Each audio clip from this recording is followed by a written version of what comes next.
Hello, everyone, and welcome to Wonderland, a diverse place where we dare to think differently.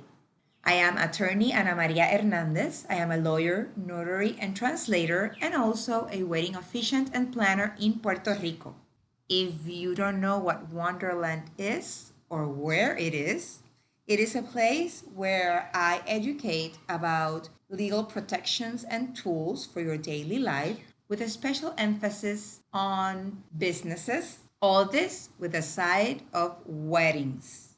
Today is a very special episode because I am doing it in English because I want to specifically talk to couples about getting legally married in Puerto Rico. Usually, this podcast is in Spanish and it comes out every first and third Wednesday of each month. The first Wednesday, we usually talk about legal issues and information. And then the third Wednesday of each month, it is Wedding Wednesday, where we are always wedding ready, talking about, of course, weddings. So today is Wedding Wednesday, and due to all that's happening, I wanted to dedicate this episode to destination couples that are planning on having their wedding in Puerto Rico and have doubts about the legal requirements to get married here. So here it is. Everything you need to know on how to obtain your marriage license in Puerto Rico. I want to stress that this does not replace you having a proper orientation with a wedding officiant here in Puerto Rico. Of course, I know you're gonna call me, but in any case, if you have already booked your wedding officiant, it is important that you always contact them and have a proper orientation with them. But in case you still have doubts or you're still considering if getting legally married in Puerto Rico, this is the information for you. So let's get started. First, let's talk about the requirements. The first thing I want to stress or to highlight is that I am talking to all couples that are not Puerto Rico residents. It doesn't matter if you were born in Puerto Rico or not. It doesn't matter what is your immigration status, because for the purpose of getting married, you will not need any information about your immigration status in the United States or any other country or in Puerto Rico. The important thing is that you know that this information I am giving you is for couples that do not live in Puerto Rico, that are not residents of Puerto Rico. If you were born in Puerto Rico but you don't live here, it doesn't matter. This applies to you. On the other hand, if you are not born in Puerto Rico, but you do live in Puerto Rico, then this information is not for you. You need to follow another process that is for residents of Puerto Rico. I may be doing another episode about this in English. I have one already in Spanish. It's episode number 6. So if you know Spanish, you can go to that episode and you have both processes. The process for residents and non-residents. But like I said, the episode is in Spanish. So let's talk about the requirements. Remember, I'm going to say it again. All these requirements are for any couple that is getting married in Puerto Rico and do not live here. It doesn't matter if you were born here. It doesn't matter if you're applying for any immigration status in Puerto Rico or in the United States. It's just if you live here or not. So if you don't live here, this information is for you. The first thing that you will need is your birth certificate, either certified copy or the original. For the purpose of getting married, you do not need a specific copy, or you do not need to have a birth certificate issued after a certain date. You can have your original birth certificate or any certified copy and it will suffice. None of the documents I'm going to be mentioning, the registry, the demographic registry, or the Puerto Rico Vital Records Office will stay with them. They will just going to review it and that's it. So none of these documents you're going to have to leave here. So again, you can bring your original birth certificate or a certified copy. It doesn't matter the date it was issued. So you will need the birth certificates for both of you. The other thing you will need is a medical certification. I know this is a big issue for a lot of people, so I'm going to explain it in detail here. There are a lot of countries or states that do not require any lab tests or exams to be done in order to get married. So, if you live in a state or country that does not require any lab tests or medical exams to be done in order to get married, you will need to bring a medical certification that states that in your state or country of residence, there are no medical requirements for you to get married. That medical certification has to have the full name of the person as it appears on your birth certificate. It has to have the information for the doctor. It can be any doctor who signs this certification. It doesn't have to be a general physician. I've had clients that their pediatrician has signed them for them. Their gynecologist, like it can be any doctor. The important thing is that it has the person's full name, the person that is getting married, their full name. It has to have the signature and full name of the doctor, the license number, address, email, and phone number, all the contact information. And the other important detail about this medical certification is it has to be dated 10 calendar days before you get married or before the date you want to get married. Let's say you're getting married December 20. Your medical certification has to have a date of December 10 or later. It can be December 10, December 11, December 12. It can be even December 19. The important thing is that it is 10 calendar days before you're getting married or later. So I'm going to go over this again. A medical certification stating that in your country or state of residence, there are no medical requirements for you to get married. It has to have a couple's full name. It has to have the name, signature, license number, and contact information of the doctor. And it has to be dated 10 calendar days before the day you want to get married. Again, if you're getting married on December 20, that letter cannot have an earlier date than December 10. It can have the date of December 10, December 11, December 12, but it cannot have, let's say, the date of December 9 or December 8. Okay, so it has to have at least 10 calendar days before the date you want to get married. If by any chance you live in a country or state where you do have medical requirements to get married, then you have to comply with those medical requirements. If you need to have lab tests done or whatever you may need where you live, you have to comply with them there. And then the medical certification that you're going to bring here to Puerto Rico is stating that you did comply with those requirements. And again, that letter has to have a date of 10 calendar days before the date that you want to get married. The other thing that you will need is a tax stamp. And what is this? Well, it is an actual stamp, like a US postal stamp. It's a little bit bigger, but it's like the same object. And it is the equivalent of paying your marriage license fee. It's just that here in Puerto Rico, for a lot of official documents for the government, instead of just paying the money, we buy a stamp, and then with that, they stamp the stamp on the document, and that is how you know it is an official document that was issued by the government. So you'll need a tax stamp of $150. When couples book my services, I take care of that. So you don't have to worry if you want me to be your wedding officiant. You just send me the money and then I'll have that stamp ready for when you arrive in Puerto Rico.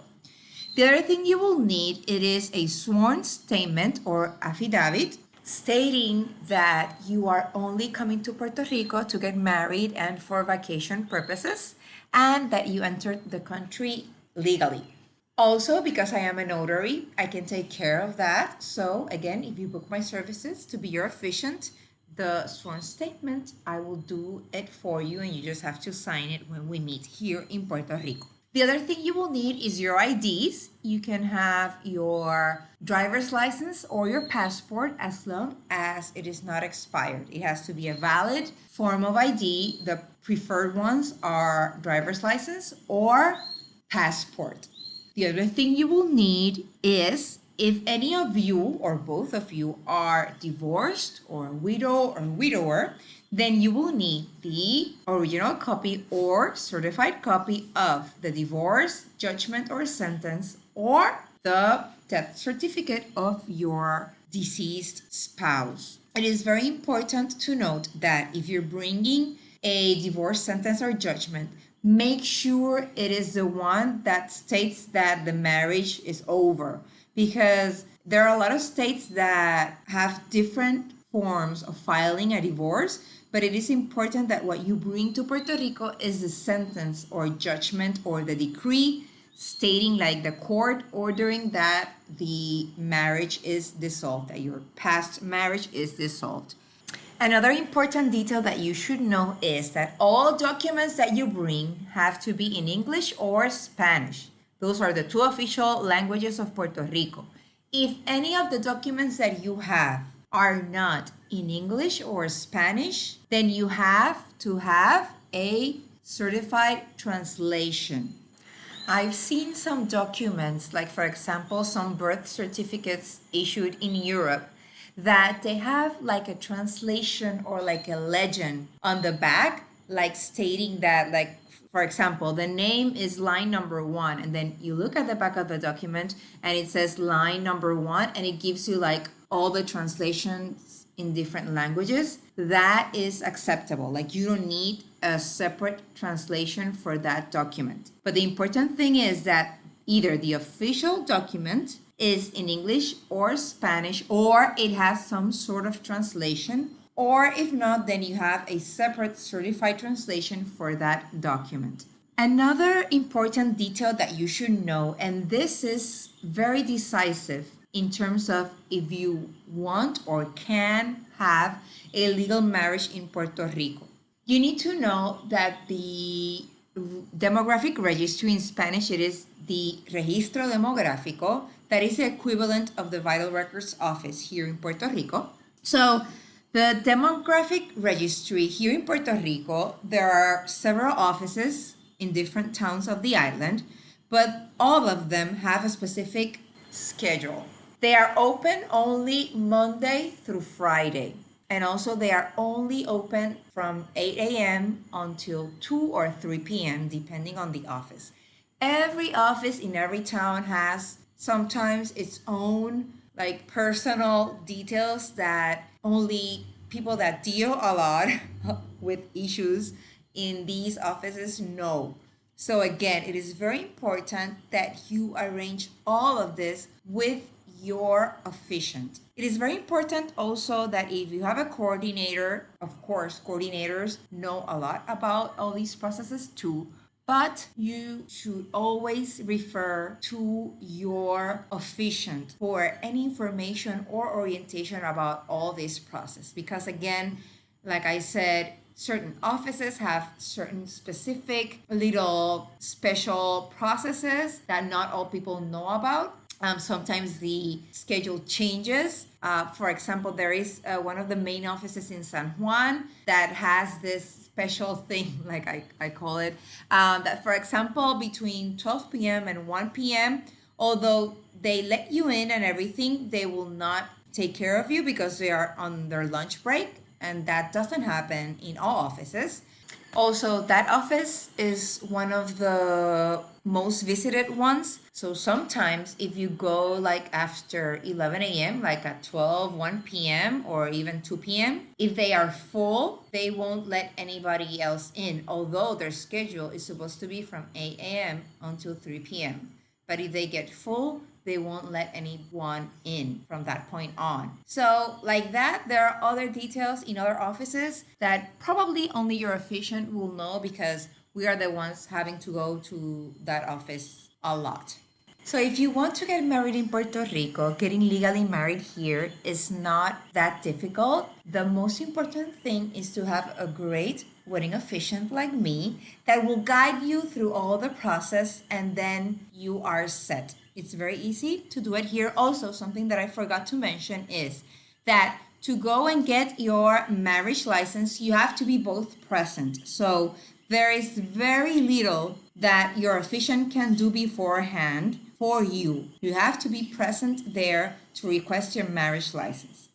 Another detail that you have to know is that not for when you're requesting your marriage license, but for when you're actually having your ceremony and signing the documents, you need to have 2 witnesses. The only requirements for those 2 witnesses is that they are older than 21 years and that they know how to read and write. It can be anybody, it can be a family member, it can be a friend, anybody.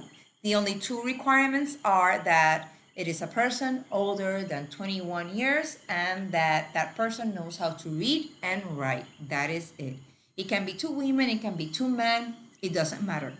The other thing to notice is, and I have encountered this a lot, if you want to have someone do your ceremony that you're bringing with you, that is not a person that is registered in Puerto Rico to be an officiant, that person can do your ceremony, but you will still need to hire someone like me that can legally marry you here. Okay, so there's no problem if I have met couples that they bring their pastor or they want a family member doing their ceremony, but then they hire me to do all the legal work and the legal documents, and then I get them legally married, they sign the documents with me, and then they go on and have their ceremony with another person. Now let's talk a little bit about after you get married. After you sign the documents, you are legally married here in Puerto Rico, how to request your marriage certificate, and how to register your marriage in your place of residence. Okay, the first thing you should know is the names of both spouses in the marriage certificate are going to be written exactly as they appear on your birth certificate. So if you want to change your name, you will have to do it on your country or state of residence, okay? So you would need to request a marriage certificate from here and then bring it to your place of residence and see there what you have to do to change your name, for example. Another important thing is talk to your officiant about the ways to request a marriage certificate in Puerto Rico. It changes quite often for my taste, so it is again your officiant, the best person that can give you an orientation on how to request a marriage certificate. If you need your marriage certificate within a certain amount of time, there are a lot of couples that need their marriage certificate very quickly after they get married because they need, for example, to include their spouse in their health insurance or for other legal issues or processes in their place of residence. It is important that if you have the situation, you let your officiant know, because most probably the best option for you then is to sign a letter of authorization so that your officiant requests your marriage certificate for you, and then he or she can send it by mail to you, and that goes on more quickly than if you do it by yourself, or if by any chance you request it online. Sometimes that takes a while, or if you want to request it by phone, sometimes that system is not working. So to avoid further delays, if you need your marriage certificate like quickly or immediately after you get married, your best option would be to then have your officiant request it for you, and for that you need a very specific letter of authorization. The other thing you have to find out is what are the requirements for you to register your marriage in your place of residence. In the United States, you don't have to do anything else than show your marriage certificate, because Puerto Rico, for these purposes, is like as if you were married at another state. But if you live in another country, you have to see if you need to request any other documentation to certify that that marriage certificate is the official document issued by the government of Puerto Rico. An example of an additional document that you may need is an apostille. An apostille is a special certificate issued by the Secretary of State that is attached to the original document to verify it is legitimate and authentic, so it will be accepted in one of the countries that are members of the Hague Apostille Convention. Okay? So it is very important that you discuss with your officiant any of these requirements so that your officiant can help you through all this process as well. Usually all these processes that come after the officiant marries you are added to your original booking or your original contract or the fees that your officiant will charge for the services of getting you married. So it is very important that you discuss all this information with your officiant. I hope all this information was of great service to you, especially among all this change that we're experiencing right now with the coronavirus. Remember, if you want to keep in contact with me, you can find me in Instagram and Facebook as wonderland.pr. You can also go check out my website, wonderlandpr.net.